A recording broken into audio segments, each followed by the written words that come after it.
It's Wonkin time here on Under the Bridge. That is not a good word choice. No, it's definitely not. But I said it, I don't have a better idea, I'm sticking with it. That's just how we roll. I can't edit this out because then the episode just starts. And then they have no idea what they're in for. So you're welcome for that sneak preview. Oh boy. I'm Cody, aka the Scarlet Troll. And I am Greg, aka Greg. And we're here to talk movie news and reviews, and also sometimes gaming and sometimes comics, but this time it's more so movies. Well, a more movie-centric episode than previous ones, I guess. Yeah, it's definitely, I mean, to be fair, we just had the Game Awards. Yeah. That was a lot of game content. That was a lot of game content. Before we get too silly, though, don't you snicker at that. I just said we're not getting too silly yet. This is serious stuff. This is serious business. Alright. I'm genuinely, the only way I know how to deal with uncomfortable situations is humor. That's fair. Same, you think this would be funnier? I'm sure listening back on this, I'm going to be like, oh god, no, I have to. Anyways, regrettably, Andre Braugher has passed away. He actually passed away on December 11th, 2023 of lung cancer. And he's not an actor whose work I'm overly super familiar with, but I am familiar enough that it felt like it was worth noting. Notably, he was Captain Raymond Holt on Brooklyn Nine-Nine. Oh, okay. Which is a show I've barely seen any of, but the little bits and pieces I've seen are all of him, and he's fantastic. Yeah. I can get behind that. Also relevant to my personal interests, he was actually Governor Woodchuck Kudchuck Berkowitz in BoJack Horseman. Oh, was he? Yeah. He's the guy nice. who lost to Mr. Peanut Butter in a ski race and lost the governorship. Somehow I forgot that was a thing. It's really interesting how so much of the show is like that, where he just... like that time where he managed to use his Orca stripper cab service to and a whole warehouse full of pasta strainers to contain a disaster in the Pacific Ocean. Oh my god. Actual thing that happened in that show. Oh my goodness. God, I should rewatch BoJack Horseman at some point. Apparently he also had smaller roles he was in a few episodes of Jackie Chan Adventures. Oh really? Yeah. Okay. And also, he was Darkseid in Superman Batman. Which one was it? One of the Superman Batmans. Superman Batman Apocalypse, that's the one. I got mixed up because I thought it can't possibly be Apocalypse because it's about Darkseid. Apocalypse is Marvel. Right. But no, they meant Apocalypse in the actual biblical sense, I suppose. Oh, okay, cool. Right. Anyways, regrettable loss, by all accounts, really great person. And also a remarkable talent, from the bits that I've seen. Oh yeah. So, that's very unfortunate. Rest in peace, good sir. Good deeds. Good deeds, wow. Good. Godspeed, Spider-Man. Godspeed indeed, and good wishes to his family. Yeah. I really should have chuckled at that point, but like I said, uncomfortable situations. I will fully admit I did not make it any better there. You really set me up for failure. Yeah, my apologies. We're gonna move on now, because I'm done being sad. It's my weekend. That's fair. We've got something that's almost gaming news. Oh boy. Because Death Stranding is getting a live-action movie. What? From A24. Man, I'm actually... I don't know what to make of that, because I feel both deeply annoyed and deeply irritated by that, but also very interested at the same time. I mean, if anyone was gonna and have it not immediately turn into, oh, we're fucked, it's A24, right? Yeah, pretty much. And also, Kojima Productions is involved, so... Okay. I mean, well, yeah, it's one of their IPs. I have a hard time seeing them not be involved. I was gonna say, I mean, to be fair, like, gaming, but then I realized, well, I mean, Kojima basically makes movies at this point, so... Yeah, a lot of his games are more or less just interactive movies, which I think is why he has a knack for attracting not major celebrities, but more significant celebrities than what you would normally see in a video game. The man's got Jordan Peele involved on his latest project. I think that's pretty notable. That's fair. That I agree with that. The man is 3 for 3 on swinging it out of the park on directorial endeavors. That ain't nothing. Right. Anyways, that's an interesting little bit. Kojima issued a statement that said A24 was born into this world about 10 years ago. Wow, I thought they were older than that. Their presence is singular within the industry. They are like no other. The films they are delivering to the world are high in quality and very innovative. I've been attracted to their creations, and they have even inspired my own work. Their innovative approach to storytelling aligns with what Kojima Productions has been doing for the last 8 years. Now we're making a Death Stranding movie together. Okay. The intention is that our audience will not only be fans of the games, but our film will be for anyone who loves cinema. We're creating a Death Stranding universe that has never been seen before, achievable only through the medium of film. It will be born. So... Okay. Yeah, I am cautiously optimistic about this one. Cautious optimism is probably the best thing, because it's one of those... God. I don't even know about optimism. Cautious intrigue. Yeah, that's more accurate, because it's like, it's weird, because like the last couple years have gone from dog shit to at least moderately okay when it comes to adaptations of games into other media. So it's one of those things where it's like, on one hand, part of my brain still can't help but go, video game adaptation, but it's like, well, considering what the game is, and considering how weird it is, if there's anyone who would probably be the most adept at turning it into a competent movie, it would be A24. Right? So it's like, cautious intrigue is what I'll agree with on that front. I'm definitely looking forward to that more than I am this next A24 announcement that I got. Mm-hmm. Which is that they're making a movie called The Smashing Machine. Smashing. Wasn't expecting a Nigel Thornberry, but there we go. I feel like it was too easy. No, that was good. I can't believe honestly, I didn't think of it. Yeah, as I say, honestly, I'm surprised you didn't beat me to that. Wow, I'm ashamed. I need to hand in my badge and my gun. Not that I have either of those things. Anyways, the film will be directed by Benny Safdie in his solo directorial debut. He and his brother are a directing duo who have directed, among other things, Heaven Knows What and Uncut Gems, which I still need to watch, despite owning it on disc and being very excited for it because I feel like Adam Sandler is a much better dramatic actor than he is a comedic actor, weirdly enough. But that's neither here nor there. The reason why this fills me with trepidation is that, per the logline, The Smashing Machine is a drama based on the story of Mark Kerr, the legendary MMA fighter from the no-holds-barred era of the UFC at the peak of his career. He struggles with addiction, winning, love, and friendship in the year 2000. But that's not the part that has me nervous. Okay. Guess who's starring as Mark Kerr? Tom Cruise. Nope. You get one more. John Travolta. Oh, we're out of time. It was actually Dwayne "The Rock" Johnson. Okay. Sure. I don't know, if it's on an A24 movie, maybe he'll, because, he's not a bad actor. Yeah. He's just not an especially great actor. I mean, I feel like if he's playing the role... It's weird considering that Dwayne Johnson is playing an MMA fighter while he himself being a former wrestler. I feel like if he's actually playing a real person, he might be less acting like himself, if that makes sense. Yeah, because I feel like if he can put his not necessarily completely undeserved ego aside, because I feel like his "I'm the Rock of it all" bleeds into a lot of his performances, if that makes sense. It doesn't always feel like he's playing a character so much as he's putting on a different hat. Right. But maybe in this instance we can get something a little more in-depth. I mean, like I said, I like bits and pieces that he's in.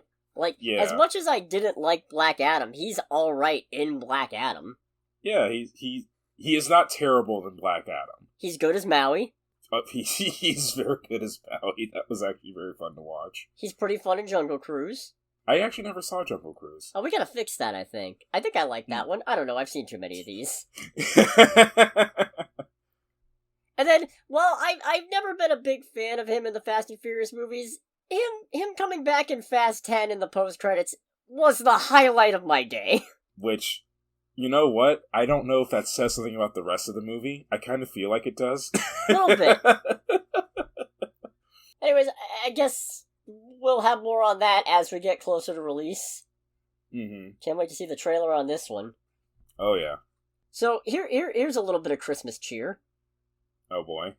We are getting a Christmas comedy from Universal called Naughty, and it's directed by Olivia Wilde.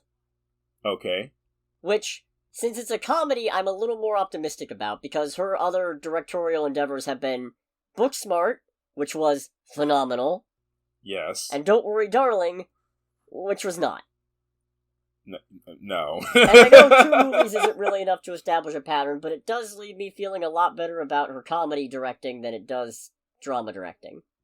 That's understandable, I would say. And of course, a lot of it does depend on the script too, which isn't really the director's purview. Mm-hmm.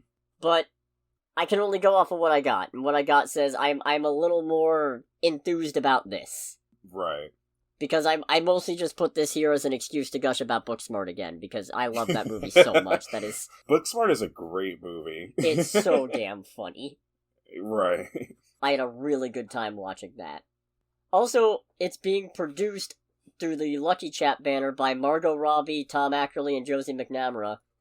Same banner that they used for Barbie, so... I didn't know that Margot Robbie had production credits. Yeah, pretty much, like I've said before, pretty much... If you get to be a big enough star, odds are you got your own production company. Okay. For a number of reasons. Something, taxes. It's probably more about being able to flex your stardom into a level of control on what projects you do. Fair. Because then if you're a producer, you get to say, no, maybe we should do this instead. And they don't get to say, well, I'm a producer and I say this. They get to say, you know what, that's a great point, since you're the one with the money. You know what, that makes sense. That is fair. It's like, crap, they signed the checks. I can't directly say no to them, can I? I can't say, hey Jim, this is a stupid fucking idea. But now, I'm a producer, so I can say, hey Jim, that's kind of a stupid fucking idea, with respect. with the utmost respect, you're a fucking idiot. This ought to be fun. Oh yeah. We'll see, though. I got some DC news. Oh boy. Yeah, so, a while back, it was announced that Matt Reeves was working on an Arkham series.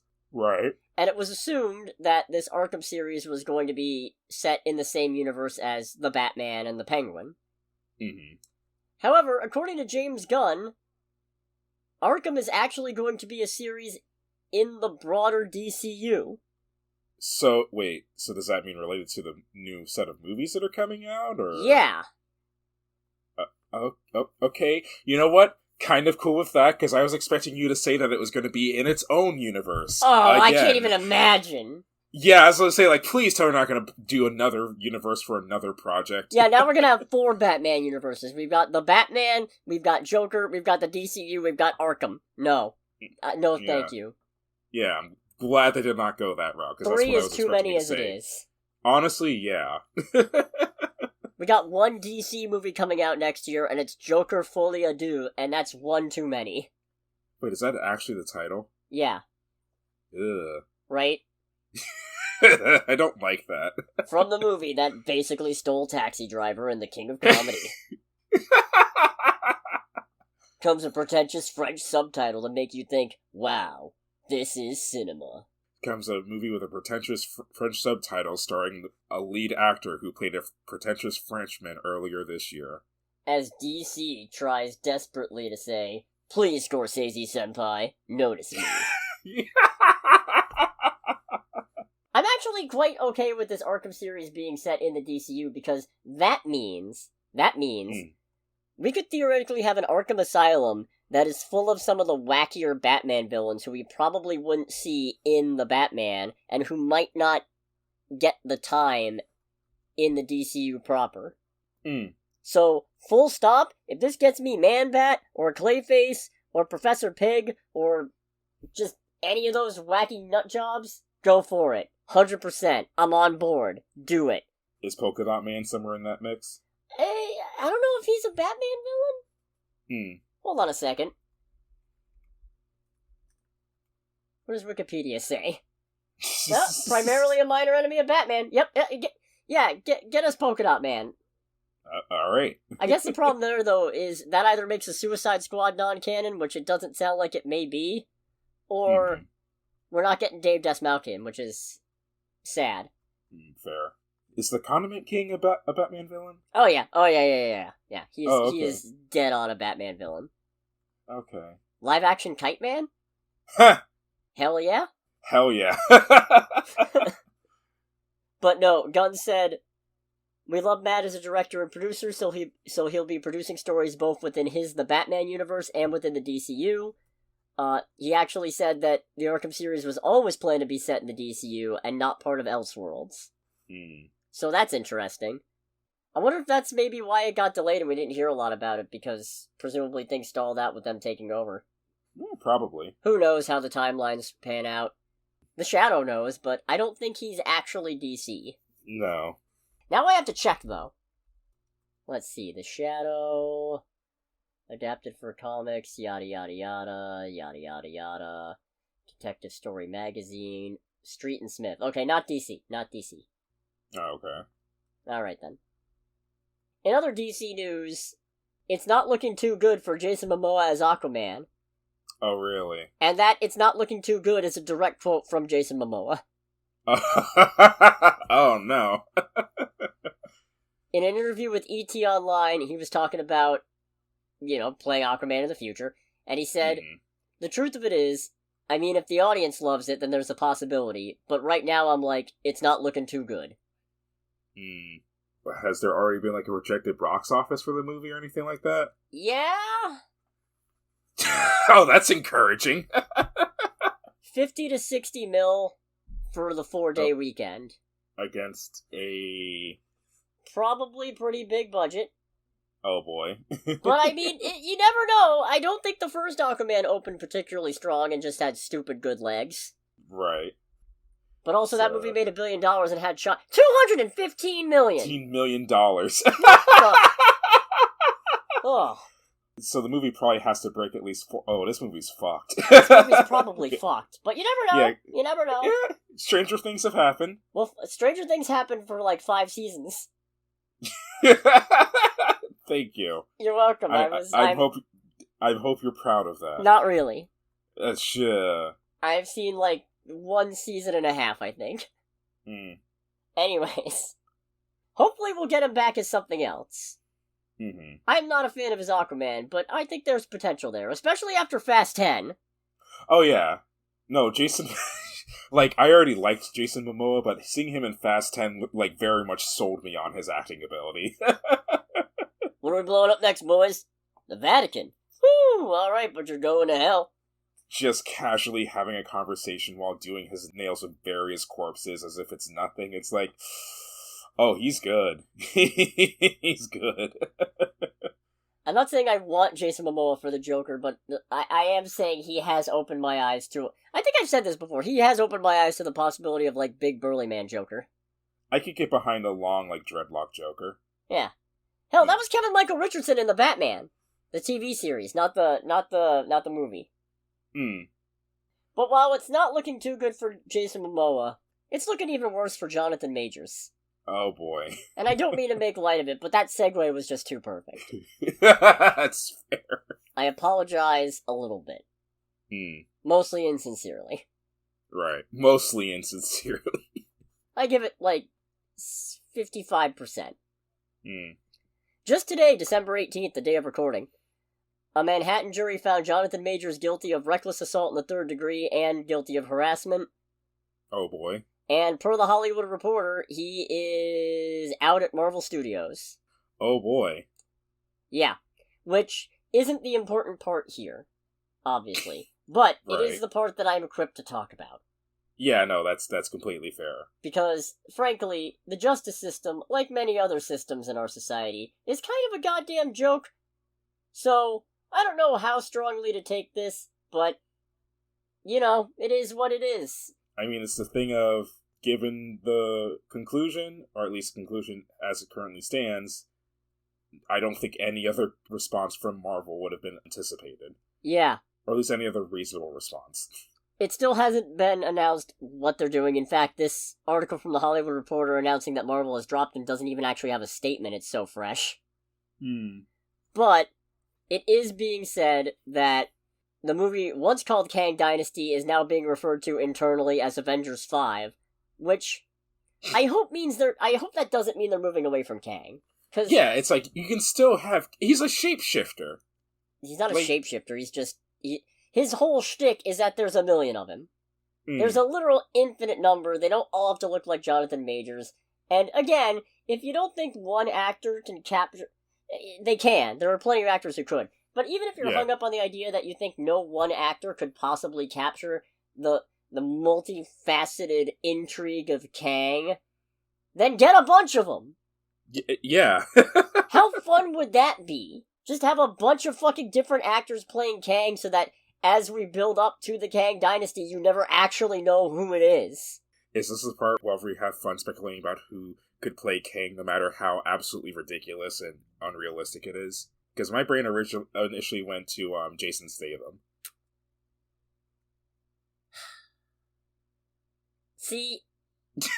That was a long pause. I feel like they probably want to keep Kang black, because otherwise... I mean, logistically speaking, in an infinite multiverse, you don't have to. But I feel like it's not a good look for them if they don't. Okay, J.D. Washington? Yeah, he could be a good Kang. John Boyega. Oh, yeah. Ooh, that would be... I wonder what John Boyega's up to nowadays, actually. He was in They Clone Tyrone, which I still haven't seen, but should. Oh, that's right! Oh, yeah, I need to fix that. And the even better part is, you could get a bunch of one-off people who would never sign up for multiple Marvel movies just to do Kang one time, so may I present Giancarlo Esposito? Ooh, that would be fun. I remember hearing that I still haven't played the game, but I do remember hearing that he did a pretty good job being a relatively unhinged dictator in Far Cry 6. And also basically see his time in Breaking Bad as well. Hell, you know what? Really lean into it. Establish that Kang is just a mantle and not all necessarily variants of one guy. And then just get people you already have. Like, imagine a Winston Duke Kang. No, I feel like if we give Disney too many ideas, they'll do, like, AI recreation of Chadwick Boseman or some god-awful shit. Oh, God. Like, I could see them doing that, too. I don't trust them not to. I could see them just being, like, that tone deaf. This is now uncomfortable. Trailer time. Trailer time, yeah. It's trailer time again! We've got movie previews to watch! It's trailer time again! There were a bunch of trailers this week. Yeah, no. Some of which are for things that are coming out really soon, which makes you wonder why they even bothered. I think at least one of these, or at least one or two of these, come out on Christmas. Yeah, like The Color Purple. Yeah, which... I don't know. I guess to be fair, that came out basically last week. Did it? Yeah, we just didn't catch it in time to actually cover it. Fair. I mean, it still looks good, it still looks gorgeous, it still looks well done, and more than anything else, the marketing has actually made it very clear that, yes, this is a musical. Well, it's funny you say that, and we'll circle back to why it's funny you say that later, but even though it is pretty clear that it's a musical, I find it really weird how none of the singing in this trailer seems to be from any of the musical numbers they're actually showing, or at least it's not synced up. That is completely fair. I feel like, so for this trailer, they decided to do much more dramatic music than the first one, and I feel like not being someone well-versed in music production at all, by the way, I'm talking more or less out of my ass here. It feels like they did that to go with the more dramatic effect of the music that they chose. but it's still one of those things where it's like, no, it's still noticeable, guys. Like, you Yeah. can still very clearly see the singing does not match up with the music in this regard. No, 100%. And I guess, to be fair, that's not super uncommon, but I feel like I've also seen a few musical trailers where, like, there are bits where it's from whatever's being sung, and you can tell. But with this one, not so much. But this is probably the thing I'm most likely to see that weekend. Right. Because obviously, I'm not going to the movie theater on Christmas Day because even if I didn't have something better to do, I'm officially sick of perpetuating keeping businesses open on Christmas and making people have to work through it. Right. Not for any religious reasons, I'm just of the mindset that if we're basically giving all of society a day off, and I mean, obviously there are some people who aren't gonna get it, like, you have to have emergency services of some kind up and running. Yeah, someone's gonna blow up their turkey. And you gotta keep basic infrastructure going, obviously, but movie theaters ain't part of basic infrastructure, so... Yeah. Because, I mean, what I'm seeing is Ferrari, which I know is a You movie. Yeah, oh god, that is Christmas, isn't it? Why is that coming out on Christmas? That's such a weird day for that movie to come out. There's also The Boys in the Boat, which not likely. Yeah, I mean, like, it's a history movie, but Ferrari seems like a more interesting history movie anyway. Genuinely starting to make me feel like sports movies are running out of ideas. Just a tad. So in that front, The Color Purple is the more me movie, if only because it's a musical, which I am decently fond of. Mm-hmm. And because Ferrari is not my thing, and Boys in the Boat is definitely not my thing. But I guess we'll see there. Right. We also got a final trailer for What If, featuring the cringiest parody of 12 Days of Christmas I've ever heard. Is that what that was? And those cowards didn't even go all the way through the song. They stopped at 9. They did the whole thing as a setup to just go 9 episodes, and then they stop, and it's like, that's not even the part. That's not even the rhythm for the 9. That's the rhythm for 5. You cowards. You absolute hacks. You amateurs. You amateurs. At least Justin Hammer's back. Oh, fair. Which... So, yes! Yes! I'm so happy. You're so happy that Justin Hammer's back? Yeah, I have a lot of complicated feelings about What If, and that I mostly think it's a interesting concept that they haven't actually used in the way that I personally feel What If should be used. But, having Justin Hammer back counts for a lot. Fair. Fair enough. They also confirmed that the previously leaked set of episodes are the episodes we're getting, just with the order a little bit switched around. So, okay. I'm not a huge fan of a lot of these concepts, you know? Like, I like the idea of what if Hela got the 10 rings. I like the idea of Avengers 1602, but it doesn't feel like a what if, you know? Yeah, that's the one that has, like, the weird Mario Kart nonsense going on, right? No, that's Iron Man crashing into the Grandmaster. Oh, okay. What about 1602 makes you think Mario Kart? I was thinking it was going to be like... So, admittedly, I don't know a lot, because 1602 is also an actual comic line, too, right? Yeah. Okay, I don't know a lot about it, but I was kind of thinking, based on how everything looked there, is like, is this going to be something where they superimpose, like, modern machines into, like, a chariot race or something ridiculous like that? No. Okay. No. Alright, cool. I'm pretty sure that the chariot race thing is Iron Man ends up stuck in the wormhole on the other side of during the Avengers, ends up on Sakaar, starts a revolution instead of Thor and Hulk doing it 5 years later. Okay. So I think that one's interesting. I like the Hela idea, and I like the Avengers in the 80s, 90s maybe. Right. And I guess the Christmas episode will probably be fun. But the rest, I don't know. I just don't know. Right. I kind of wish they would do things where they actually explored what would happen if events in the movies went differently, and not just what if completely random nonsense happened. Yeah, I feel like that'd be... I do agree with that, just because I feel like you have a much more interesting carryover at that point. Because at least, alright, you're making a change from an established event. And I guess to an extent they are doing it, just some of them are so far removed from the events of the movies that they're functionally different universes entirely. Hmm. But that's neither here nor there. That's me being a nitpicky Scrooge. Oh. I need to feel a little bit better about myself. Let's talk shit about Civil War. Oh, I mean, I don't know. Are we talking shit about it? I was gonna. Okay. And I want to clarify, like, I like this director. I like the movie Man, I like Ex Machina, and I thought Annihilation was interesting. Mm-hmm. But this looks like a bad Olympus Has Fallen style, like, The Purge thing. Hmm. Just, it feels kind of like a parody almost. It's weird because I don't, for whatever reason, there's many things that I attached to, again, we're talking about A24. Action movie, like war action movie, isn't really what I would have figured they would go for. No, but I mean, they did say they were gonna, or it was said that they were looking to branch out in a more action-oriented fare.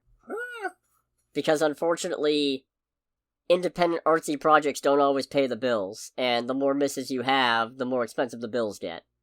Fair.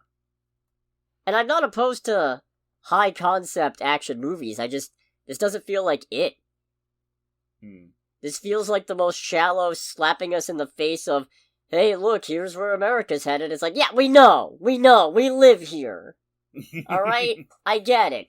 But let me tell you this, in no world where some of the states secede do Texas and California ever work together. Yeah, that was actually, given current circumstances and current political atmosphere, when they said that, it's like, the states of Texas and California is like, bitch, please. That's the part that makes me feel like it's just a parody thing. Like, it's just, because Alex Garland is English, so it feels like taking a stab at us, but not actually getting what's going on.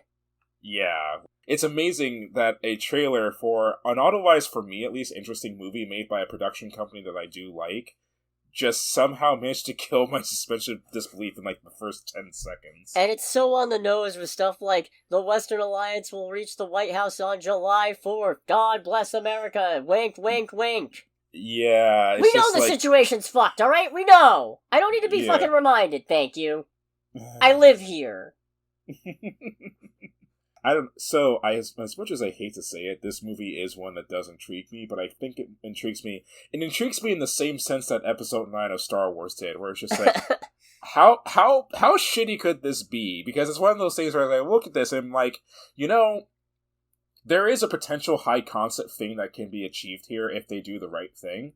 I do not at all expect them to do the right thing between, Texas and California working together, and also DC will be invaded on the 4th. It's like, alright, so expectations non-existent.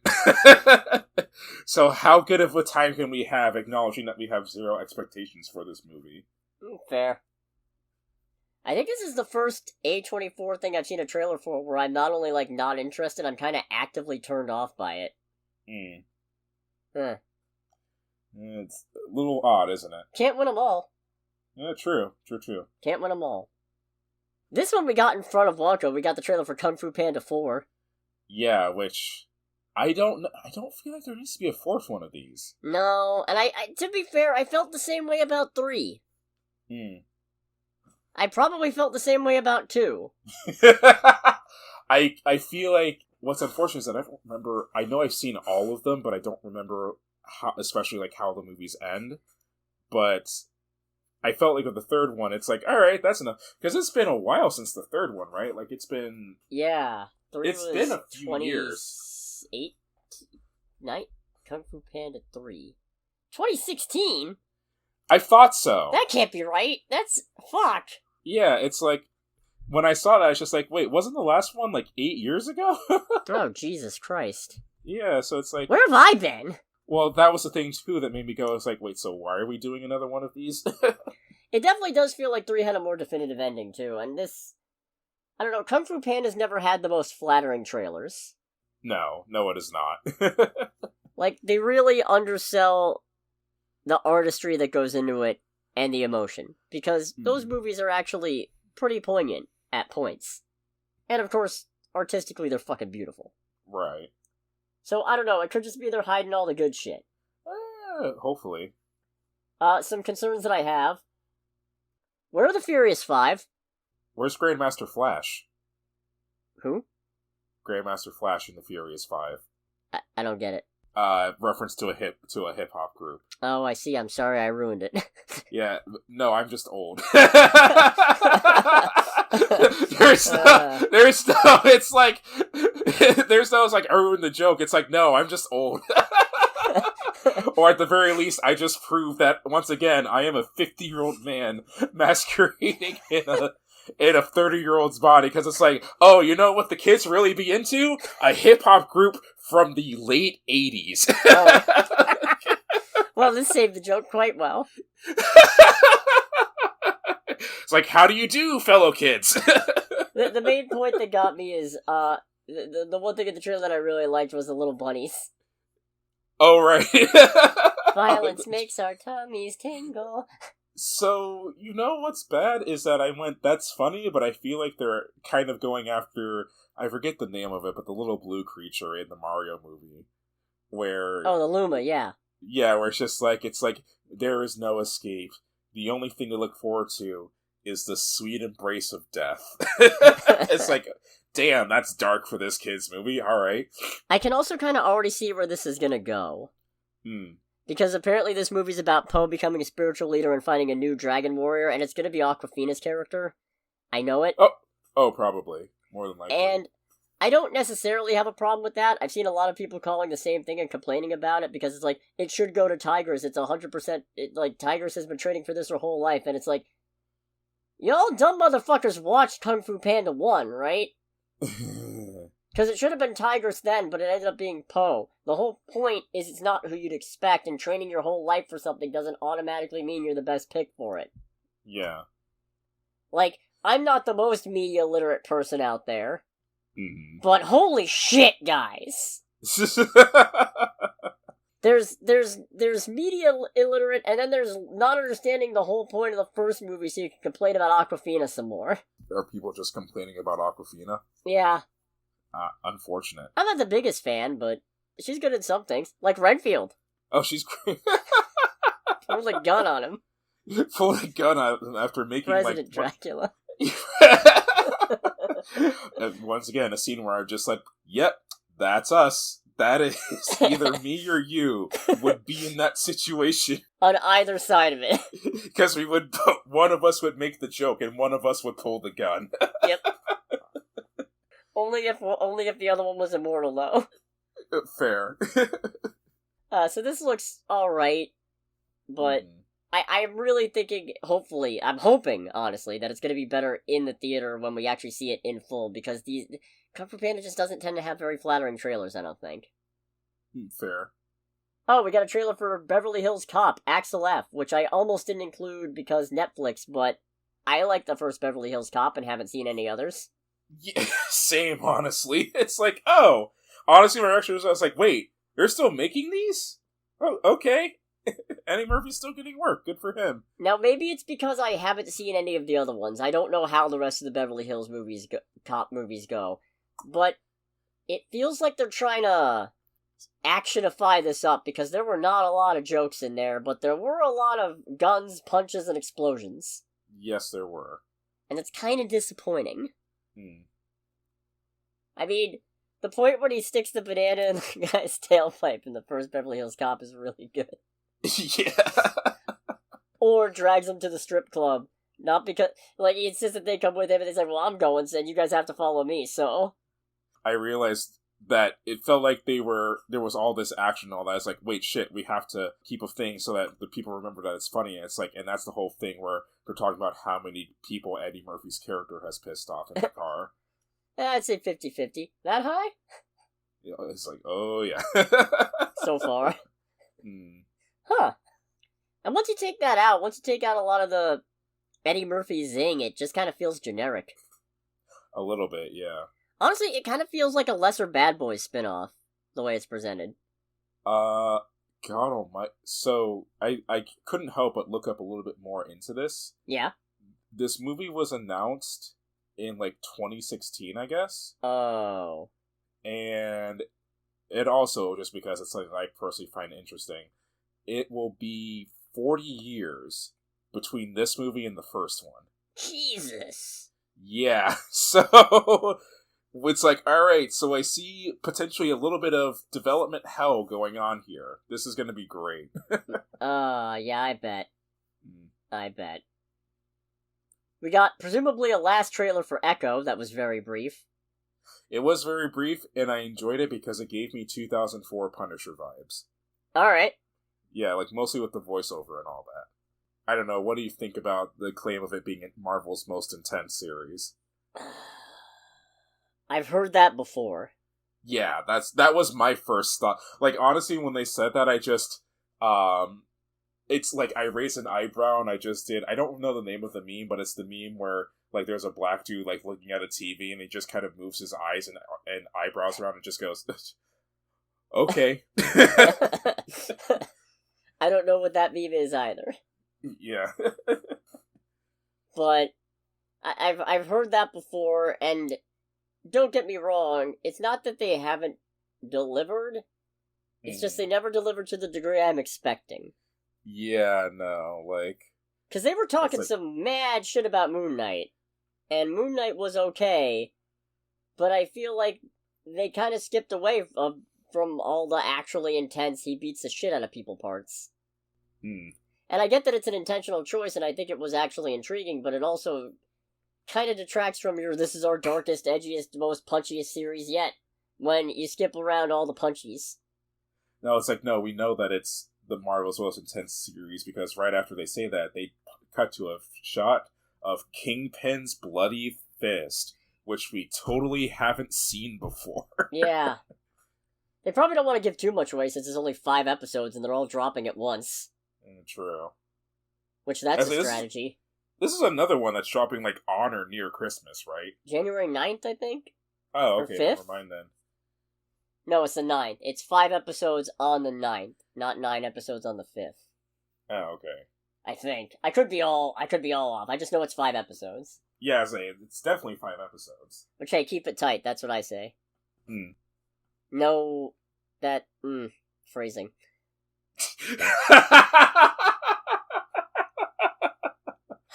Phrasing. I regret everything. I'm shutting this down, the whole thing. I'm deleting all the episodes as we speak. But before we do that, like, comment, subscribe. Alright, you over-segued my segue. Well done. Sorry. It's fine. Before I do that, though, and after you've commented, and subscribed. Well, I realized I also skipped a part, too. Because I was going to transition straight to Wonka, but we still just talk about the box office, don't we? We also still have the trailer for If. Oh, I forgot about that. Yeah, right? Wow. So, this is a Ryan Reynolds-led, I think John Krasinski directed movie? Yeah, this is... I remember you told me about it, and I'm just like, oh god, what is If? And it's like, it's a Ryan Reynolds movie about imaginary friends. It's like, fuck. Yeah, no. That was how I had to do it. Yeah. I had to get you in somehow. Oh, are you kidding me? What? Are you serious? I am serious. No, hold on a second. This movie is about helping abandoned imaginary friends. And guess what Steve Carell's character is named? What? Blue. Oh, we're doing this, are we? First of all, that motherfucker is purple! How dare you! I mean, I thought you were going to say his name is Purple. No, his name is Blue, and it's spelled like the color B-L-U-E, but you Foster's Home for Imaginary Friends ripping off motherfuckers! Jonathan Krasinski, are you serious? I expected better from you. Someone's gonna sue. Someone is probably going to sue. Wait a minute, this isn't Warner Brothers, this is Paramount. Fucking sue them. Are you fucking serious? Does Warner Brothers own Cartoon Network? Yeah. Oh, I didn't know that. Yeah, we're in deep shit. Fair. Hope you liked watching Ed, Edd n Eddy while it lasts. Let's see. Anyways, the trailer doesn't look bad. I'm just flabbergasted by this discovery I have made. Oh my god. No, I did not realize as well that Ryan Reynolds' character is cast as the man upstairs. Yeah. What a name. Indeed. Plus, they got a lot of people in this. They got Steve Carell, they got Emily Blunt, Matt Damon, Maya Rudolph, Jon Stewart, Sam Rockwell. Christopher Maloney? Really? Oh my Man. god. What the hell? That's they have Vince Vaughn as in... Well, we don't know what Vince Vaughn is. This is an expensive movie, isn't it? Yeah. Probably. Ugh. The main thing I remember is when they're talking to the flaming marshmallow friend, it's like, don't look at his eye. Which eye? You know damn well which one. It's like, where is this? And then it just cuts to us like, oh, that's not okay. I actually don't know which eye they were talking about. Yeah. They're both pretty horrifying. They're both pretty horrifying. I identify with Ryan Reynolds like dry heaving when the eye fell out. Yep, that's uncomfortable as heck. Mm. Anyways, I was looking forward to this. Now I'm not so sure. What do you mean he's named Blue?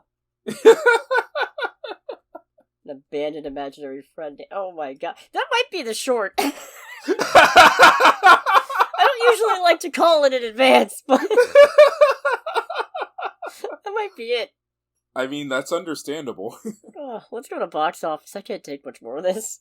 Let's go to the box office. I might start trimming this down and just like, did we see the highest grossing movie, and if not, what was it, and what did we see do? But for the time being, we did see the highest grossing movie this weekend, because it was Wonka. Oh boy.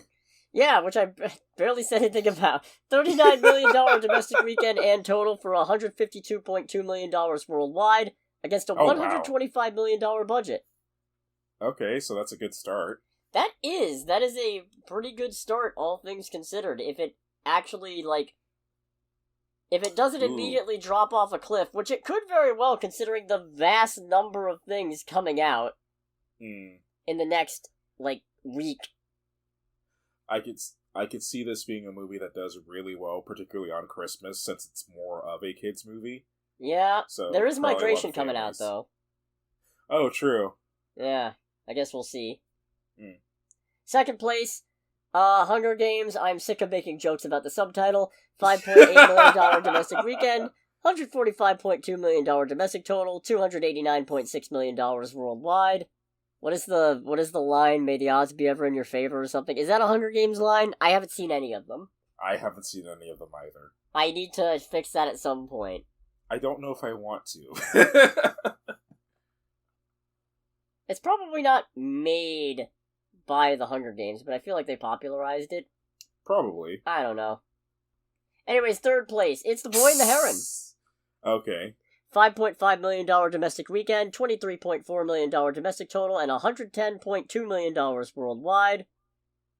Alrighty. Fourth place is Godzilla Minus One at a $5 million domestic weekend, $34.4 million domestic total, and $64.2 million worldwide total, minus one. 15... Okay. $15 million budget. Eat your hearts out, Hollywood. Yep. And in fifth place, Trolls 3, band together, Troll 3. It's another one of these. $3.9 million domestic weekend, $88.6 million domestic total, and $183 million worldwide. Yeah, at least we didn't get the whole, little animated thing of the trolls being in a little roller coaster in front of the movie. You're right, it's finally over! It's finally fucking over. We're free, probably! It's gonna be in front of Migration or something, isn't it? Or Aquaman, or whichever one we go see, it's probably gonna come back! Fingers crossed that it doesn't. What have I done? I've doomed us all! I could see it being in front of Migration. Anyways, Wonka. I am ashamed to admit that I like this more than I was expecting after all the mad shit that I talked about it. I'm not ashamed.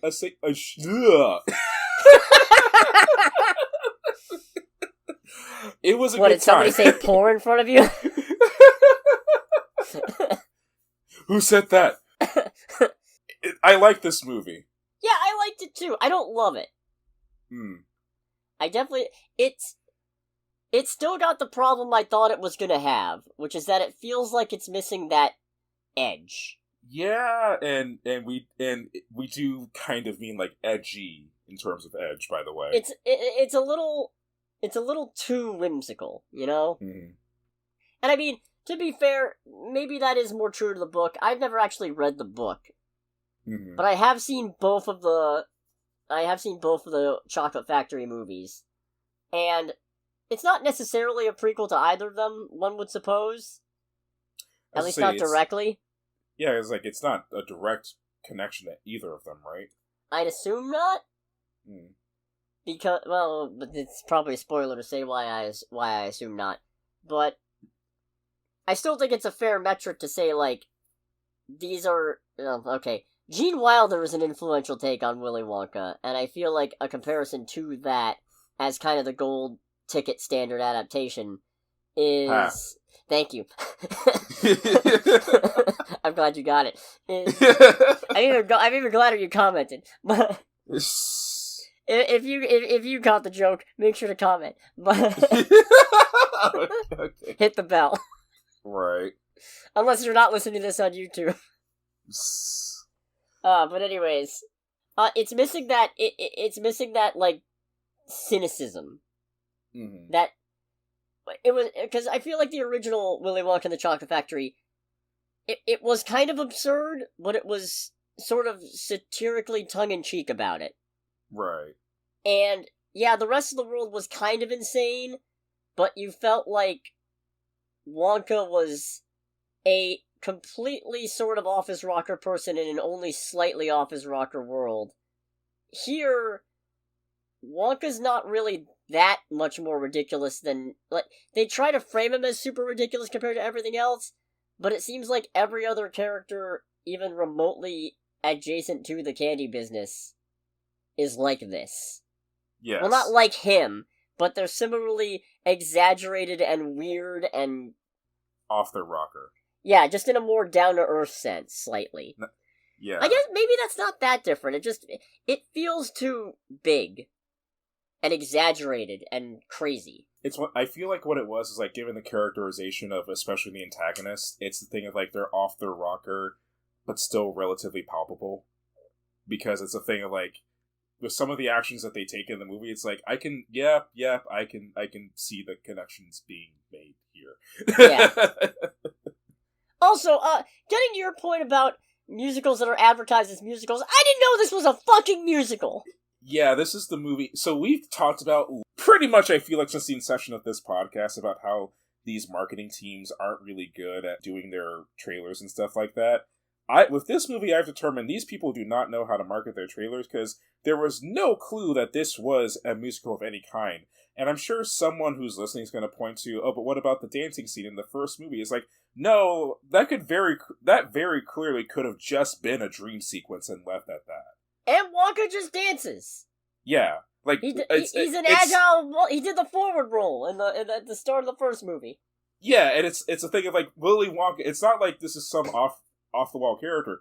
Or like just randomly off the wall. That is, Willy Wonka is established to be kind of a fucking maniac. So for him to have a dream sequence of just people, like, dancing all around and him dancing with them, I don't feel like it's completely unrealistic or, like, suspension of disbelief or anything like that. Yeah. So it's like, if someone's like, well, the dancing scene is like, no. Like, that just kind of goes with the territory. Not only was I not told that this was going to be a musical, I especially wasn't told this was actually going to be a very solid musical, too. Right? I didn't even realize until literally the first line is the start of a musical the movie opens on a musical number, and my face went, Yeah! And it's not the only one. No, there's multiple musicals. This is a musical movie. Yeah, and it's like, you could argue, like, the previous movies, at least from the bits I remember of them. Also musicals. Like, they are musicals, but I don't feel like they use the musical aspect to the degree that this movie does. Like, it's been a while since I watched Charlie and the Chocolate Factory, and I don't know that I ever actually plan to watch it again. But I did just watch Willy Wonka and the Chocolate Factory, the original, the 1971 one, last night again. Oh, okay. And that had... some of the Oompa Loompa numbers are less musical numbers and more almost like sing-along music videos. I can see that. Yeah.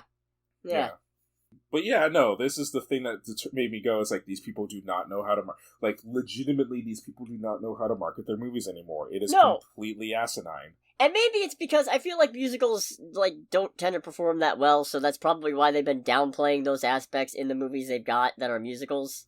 Mm-hmm. But, god damn it, I would have been so much more interested in this from go. I wouldn't have been talking all this mad shit. I would have been talking a little bit of shit, because I still feel like Timothée Chalamet does a good job in this movie. All the actors do a good job in this movie with what they're supposed to be doing. But I feel like Timothée Chalamet does not do the trickster part of Wonka particularly well. He doesn't do, like, the manic part especially great. I feel like they're...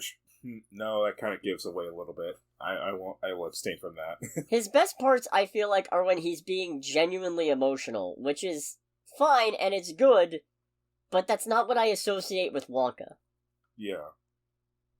So, I don't know, it still feels...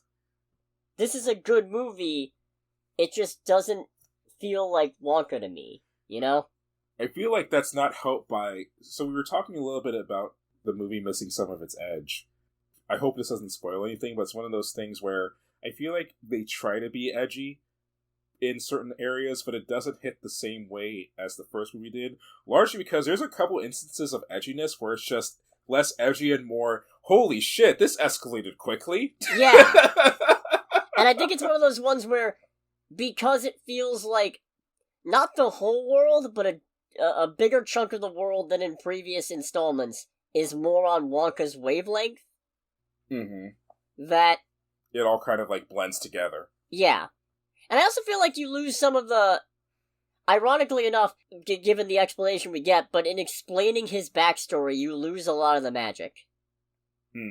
Because they sort of justify why he's able to do the things he does, except they don't also entirely, because some aspects of it are still so absurd that it can't be the only explanation.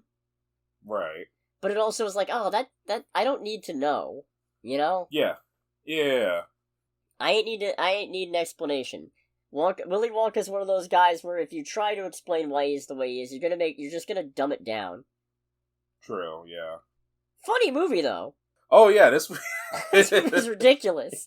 In a good way. Yeah. Like, we already talked about Timothy C., but all the actors are good. Keegan-Michael Key has a couple very funny moments in this movie. I didn't even realize that was him for most of the movie. Alright, nothing to see here, just a few people just completely ignoring the laws of gravity. The laws of physics. Move along. I don't know if it's a spoiler to mention this. It's like, I don't have any lumps. It's like, completely off my rocker. What is with me today? Yeah. Wha-pop! Oh, man. Okay, I feel like the slapstick in this movie is the funniest bits. Yeah. There is some genuinely really good slapstick, and most of it's not even surprising. Like, you could see it coming from a mile away, but the wind-up is so good. Yeah. Because you can see it coming, and you're just like, no, they're not good. No, come on. No, he's not gonna let... Yeah! Oh, they're gonna let that happen. Alright, well, you know what? They deserved it. Nah, you might as well have had a big sign around your neck that said, let me have it. Yeah, let me at him. Come on, let me have it. Give it to me. Well, if you insist. Oh my, heavy fellow, isn't it? The cast is great. Hugh Grant is a fantastic and woefully underutilized Oompa Loompa. Oh, yeah. Then again, he probably would have overdone it if he'd been in it more. Rowan Atkinson is in this. I had no idea. Yeah, I was like, well, I saw his name, like, when they were showing all, like, the people in it. I was like, as what? And then he showed up, and I'm like, oh, it's Mr. Bean! Yeah, it's like, oh, okay, so he plays a chocolate priest? What? Okay. It's not the most ridiculous. It's like, you know what? That's something as ridiculous as that. That's actually pretty on brand for Rowan Atkinson, so keep going, man. I actually like how out of the trio of Slugworth, Prodnose, and Fickelgruber, they all manage to, like, have quirks that make them stand out, in a sense. Mm-hmm. Like, it doesn't just feel... Slugworth is obviously, like, the main bad guy, but it doesn't feel like the main bad guy in two sounding boards. It feels like they're both characters in and of themselves to an extent. Not in the sense of having development, but in the sense of you can identify them as different. Because you've got Fickelgruber as the, like, sort of slinking around, actually taking joy in being a rat bastard. And then you got Prod Nose, who's just an idiot. She's a massive idiot. It's like, man, it's been a while since I very quickly had a character who I just look at, and not because they do anything, just because they're just such an insufferable moron. I'm like, yeah, I need you to die, like right now. I need you to go away. Oh, man. I called one twist in this movie, but I didn't get the significance. So, that's something. Right. The CGI is okay. It is... That's a... Oh, no, I don't want to make that joke, because that actually is a spoiler. Yeah. I mean, we saw it in the trailer, but I guess it is still a spoiler. But yeah, the CGI in this movie, like you said, is okay. Like, it's not offensive, but there are definitely certain moments where it's more obvious than other points in the movie. Right. I'm trying to think if I got anything else that's not a spoiler. No, because the musical numbers are good. Cast is good. Lack of ethics are good. It's a phenomenal lack of ethics. I'm trying to remember what he called that one thing and then said, please don't make me say it again. Oh, yeah. Honestly, I'm surprised I got a laugh out of you. It's the fact that...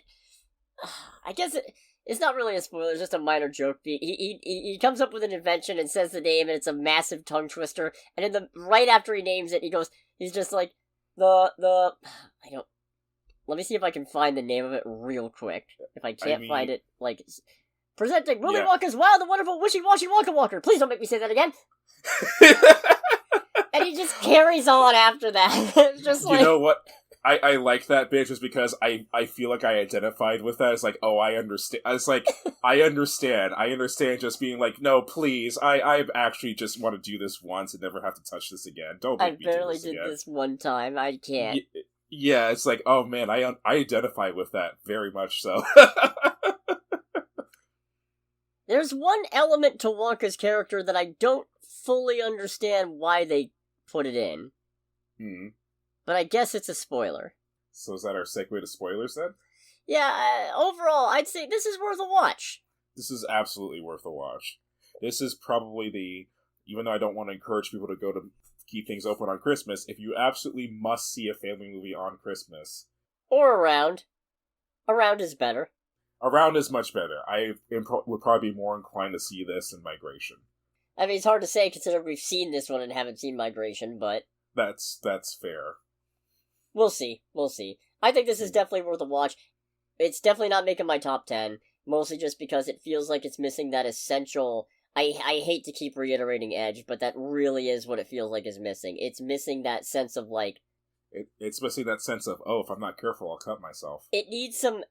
You know what? It needs some acid to cut through the rich sweetness. That, yeah! An apt metaphor, considering that it's a movie about chocolate. I've just been watching a lot of cooking videos, but thank you.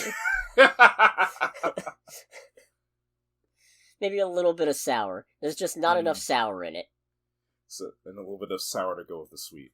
Yeah, but all in all, it's a delightfully delectable movie in its own right. You bastard. Look, I started with one, I had to keep it going, okay?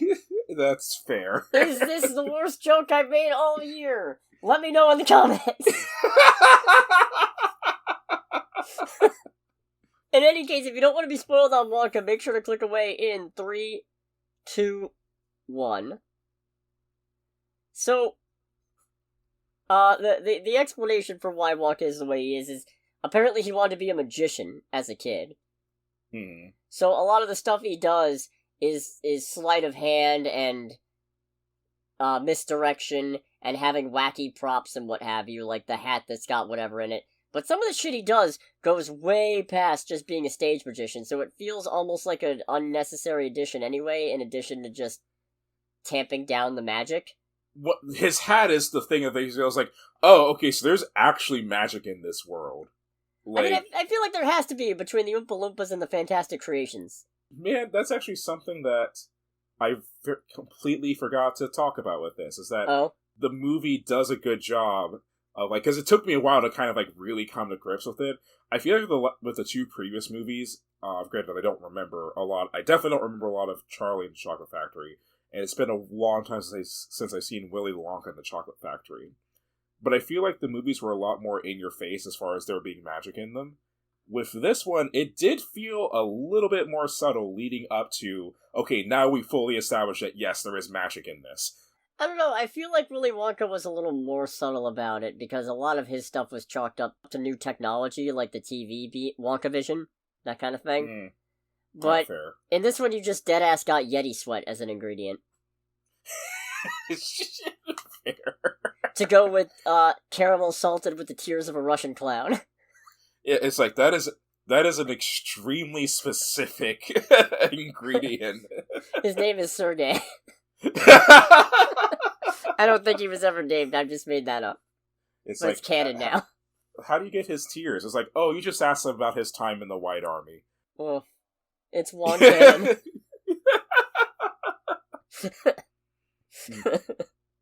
It really is ironic how it feels like they took some of the magic out by making him a magician. But anyways, the actual bit that I don't get why they put in, because I understand why they did the magic thing, I just don't agree with it.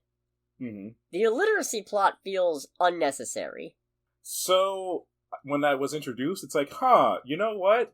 It's been, usually for a lot of these, at least for the movies I've seen a lot, there will be like an inadequacy with the main character, but it's typically one that is relatively minor, it feels like, or not touched upon an awful lot. I feel like it's been a while since one of the main inadequacies that we see that actually has some meaning behind it and actually becomes important is a character who doesn't have the ability to read. Like, that, it feels like that isn't used very often. I guess. And it's like, it's one thing if the character's like a small child, it's like, no, this is, I am assuming, just based on how everything's presented, Wonka at this point is supposed to be an actual adult. Yeah. Like, so it's like, not what I would have expected. I will say that there are, other than like where it actually becomes important later on in the movie, it does feel like it's a little like, alright, this is neat, but why is this going on? I guess it's there to set up the plot, Mm-hmm. but you could have just had him ignore the warning to read the small print and have it be his naivete and inherent trust in the kindness of strangers is what gets him into trouble. Yeah, that would have made more sense there, but then it's also thinking like, okay, so, but it's like, realistically, the whole not being able to read does actually make more sense. It's like, what are you doing? It's like, I'm going to turn it all into Wonka chocolate. It's like, no, but we can go to the top and ask for help. Oh, that does make more sense. Hugh Grant is really good in this. Hugh Grant's pretty solid in this. Just the bit where they're gonna quote-unquote negotiate. Can you hand me that small frying pan over there? Reaches for the smaller one. No, the larger one. Brings it over. Yeah. Thank you. Oh, that is a hefty beast. Now, would you come a little closer, please? Leans it a little bit. No, closer.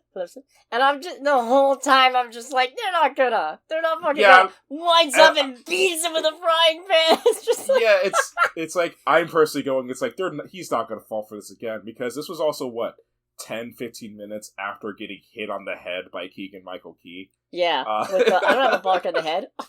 What is with me today? And he pulls out the nightstick, too. What's funny about that particular scene is I'm pretty sure, just based on where the nightstick goes, it was a very good cut, because I feel like it's really clear that it actually missed. But the way it's all set up and how rapid it happens and the immediate cut just sells as being extremely funny. God, when the chief of police is being basically seduced with chocolate in the song Sweet Tooth, and he just goes, fellas. Fellas. I don't know what it is about the delivery, but it's so fucking funny. It's just like, it's like, alright, he's probably like, you know what? Having people come on to me with chocolate is not what I had on my bingo card. Nah, you're probably right. Yeah. Ironically, the comedian's one of the least funny things in that movie. Oh, really? I think so. Yeah, which fair. is probably part of the point. Oh god, what else is there? Sad Wonka mom plot. Oh, very.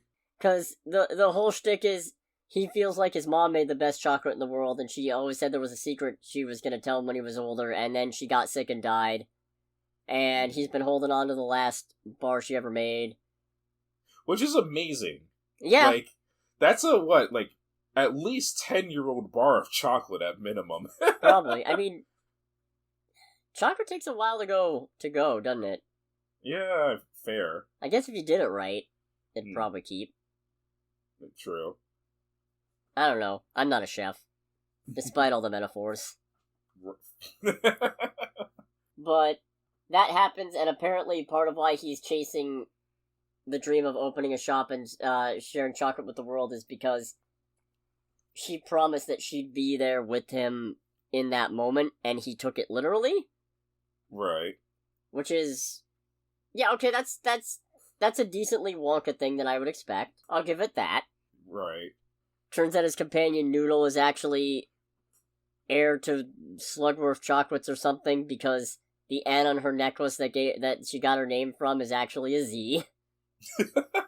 Which is funny. Zeddy? Or something her dad? like that. Yeah, because you called that, but it's like a thing, because you were like, it's like, where do you get your name N? Or Noodle? It's like, oh, because I have this ring and has an N on it. You're immediately like, that N's a Z, isn't it? And it's like, you're correct, but it's not a Z for her. Yeah, no, because I was just like, okay, in a whole thing revolving around illiteracy, the fact that N is just a Z sideways is bound to come up or something. There's no way it's as straightforward as it's just an N. Oh god, if her name is actually Zoodle, I'm gonna lose my shit. But what if you said it's a W for Wombo? Greg, I don't think Wombo's a real word. Neither is, and Zoodle's not a real name, but here we are. Nah. That giraffe was fake. That giraffe, it was a real giraffe. Not even close. Not even a little bit. Yeah, that, like, God almighty, it's just a thing of, like, again, talking about oddly specific ingredients, it's like, because there's actually a giraffe that's an important plot device, which is not a sentence I ever thought I would ever say in a movie. This movie's got so many Chekhov's guns. Yeah. I need milk to make my chocolate. It's like, I was like, well, here you go, milk. A, that's stealing. And C, it can't be just any milk. It has to be giraffe milk. Over B for no fucking reason. Oh wait, yeah, he can't read! Yeah! He doesn't know the alphabet! Oh my god, I just fucking got that! I thought it was just a quirk! No, I said he doesn't know the... Alright. Yeah. If nothing else, the takeaway is this movie's worth it just because it's fucking funny. Yeah, but again, he's like, I need giraffe milk. It's like, that is the most horrifically specific ingredient I could ever think of in a food-based movie. Like, I genuinely need to know why you need giraffe milk. And then he has acacia mints to placate the giraffe. Mm-hmm. Who's named Abigail for some reason. Because fuck you, that's why. Yeah, and then it ends up coming back, and they use the giraffe to cause a distraction in the cathedral over the vault of chocolate, guarded by the mistress of the keys, who's secretly in love with Basil Azuga. Yeah, and which is, holy shit, like one of the most impressive, like, long-winded callbacks I've ever seen. Because there's a bit in the middle of the movie where to break into the zoo, he gives the guard a chocolate called Big Night Out, where it basically simulates an entire night partying out of the town. Mm-hmm. Going through various stages of drinking, and it's like, you were the only woman I ever loved, and you don't hear who it was, and then the monk guarding the key guarding the vault underneath the, I forget what it's called, the church. She ends up being given the same chocolate, so she grabs the phone, calls somebody, Basil, and it cuts to the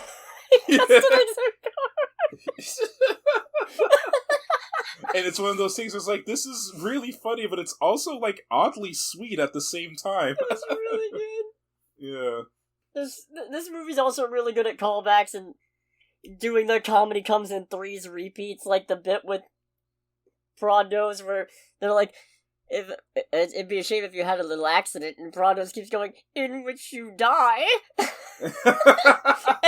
and his partners go from exasperated with it to gradually, and eventually by the end, I'm just like, that's actually good, Gerald. Very good. So they use the giraffe to bust into this chocolate church again, and it's, yeah. Oh, They brought back the giraffe. They brought back the giraffe, and once again, it's the first time I can think of where a non-animal-centric movie uses a giraffe as all things as a genuinely very important plot device more than once. Yeah. What a time. Yeah, no, I'm not looking forward to facing Jimmy on, whenever I next see him. I was talking mad shit about this movie. Oh, you were? Yeah, no, it was great. It's like, you're talking mad shit. It's just like, fuck, I actually like this movie. He's like, you're gonna come back and you're gonna be like, I actually had a really good time. And I'm like, yeah, not likely. And now I actually have to come back to him and go, yeah, I had a good time. Oh, I'm gonna tell him straight up. It's like, no, this movie's fucking great. Yeah, you do that. I have a reputation as a curmudgeon.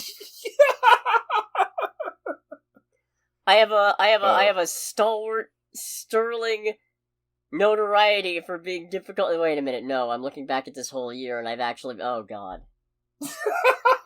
Wonka, you've done it! You confirm that we are softies. Damn it. Oh well. I had a fun time. Oh, it was great. The frying pan. You got anything else? I don't think so. Well, good news, I found my notebook.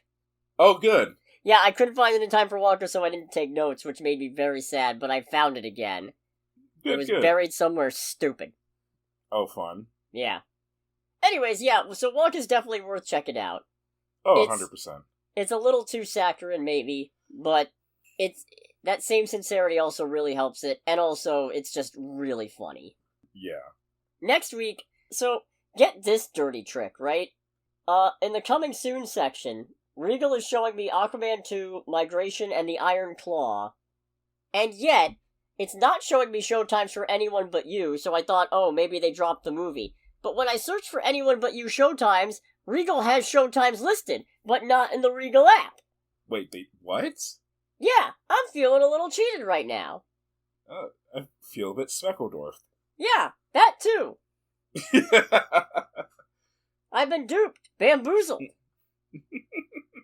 betrayed even.